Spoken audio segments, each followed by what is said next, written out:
Nous avons subi l'effondrement de nos emplois et les délocalisations massives. C'est une véritable honte. Non, Je pense Le qu'il Pen. faut s'attaquer à la racine du mal. La racine du mal, c'est le développement exponentiel sur votre patrimoine. C'est Vous faux. avez pensé aux familles, parce que vous y pensez pas beaucoup aux familles.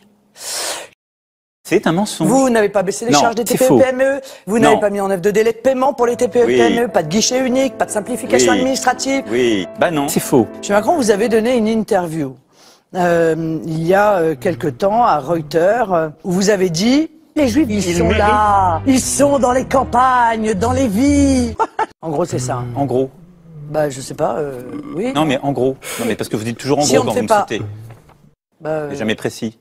bah, Donc allez-y, poursuivez, je sais Madame pas. Le Pen. Moi, j'ai évidemment, et Monsieur Macron me le reproche souvent d'ailleurs, effectivement des mesures extrêmement Oui. importantes pour le pouvoir d'achat, pour rendre l'argent aux Français, et notamment qui passe par la baisse de Monsieur Macron. Vous avez participé à un gouvernement qui a mis en œuvre la loi El Khomri. N'importe quoi, Madame Le Pen. Le C'est grand faux. danger aujourd'hui, Monsieur Macron, c'est la bagarre Je suis allé personnelle. au contact, moi, des C'est journalistes. si vrai que quand on vous a dit, mais comment vous allez faire Oui, face à Madame oui, Merkel, vous avez dit, oui, mais je ne serai oui. pas face à elle, Non. je serai avec Non.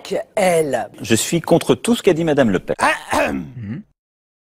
Vous êtes là depuis 2h30 à débattre, si l'on peut appeler ça un débat, de sujets divers et variés qui pour la plupart tournent autour d'un même axe central, la croissance économique. Très bien, parfait. Mais maintenant, si vous le voulez bien, parlons des stocks de gaz, de pétrole et d'énergie fossile ayant mis 350 millions d'années à se constituer, et dont plus de la moitié du stock total a été usé par vous, moi, nous, en seulement l'espace d'un petit siècle. Parlons de nos paysages somptueux et de nos terres fertiles qui laissent petit à petit place aux terres mortes, aux monocultures chimiques et aux déserts de béton. Parlons de notre nourriture, de notre air et de notre eau, du bien commun, symbole même de la vie sur Terre qui pourtant tue des dizaines, des centaines, voire même des milliers de personnes chaque année en France. Parlons de nos déchets, cet héritage empoisonné légué de force aux générations futures et dont personne ne sait quoi foutre. Pourquoi ce que vous nous présentez comme un progrès n'est qu'un culte de la croissance et du productivisme? Pourquoi toujours mépriser, voire pire, ignorer l'histoire, l'enracinement, la réflexion sur le long terme, l'anti-individualisme, la tradition? Comme si notre futur en commun dépendait d'un seul et unique choix, soit d'un formidable modernisme amenant joie et bonheur, soit d'un terrible retour au Moyen-Âge amenant tristesse et malheur.